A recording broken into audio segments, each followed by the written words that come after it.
Lumber স্পাইনের X-ray L5/S1 এর উপরে listhesis, তার থেকে কম্প্রেশন, ফ্যাসেট জয়েন্ট কম্প্রেশন হয়ে রয়েছে। ইলিওপসোয়াস রিলিজ করছি আমরা অ্যাসেসমেন্টের মধ্যে আমরা দেখে নিয়েছিলাম কোন জয়েন্টের ডিসফাংশন আছে ক্লিনিক্যালি, সেগুলোকে আমরা কারেক্ট করে দিয়েছি। জাস্ট এখন আমরা লাম্বার ফ্যাসেট জয়েন্টকে একটু ওপেন করে নেব, যাতে আমাদের পরবর্তী ট্রিটমেন্টের ক্ষেত্রে হেল্প হয়।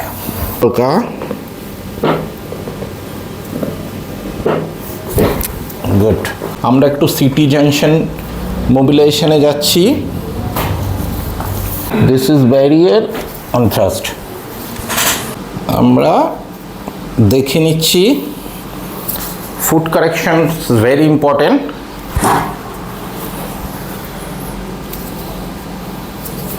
In case of LVP, নবীন বাবু আছেন, উনি আপনি আগের থেকে যে কষ্টটা পেতেন, হাঁটতে পারতেন না বা সামনের দিকে ঝুঁকতে পারতেন না, সেটা তো পারতেনই না। ইনফ্যাক্ট আপনি যখন হিস্ট্রি দিয়েছিলেন 50-60 পা হাঁটার মধ্যে আপনাকে 3-4 বার বসতে হতো, দাঁড়িয়ে যেতে হতো, বসতে হতো। তো এখন সেই তুলনায় আপনি হাঁটাচলা করতে পারছেন? এখন আর ব্যথা আছে কিছু? এখন আগে যেরকম, আপনি তো কন্যাগর থেকে আসছেন, আমি শুনেছি এই সামনেরটা 100 মিটারের রাস্তার মধ্যে আপনার কষ্ট হতো, এখন সেগুলো কিছু আছে? কোনো অসুবিধা হয়নি তো? এখন আগের থেকে ভালো আছেন তো? Best of luck, best of luck.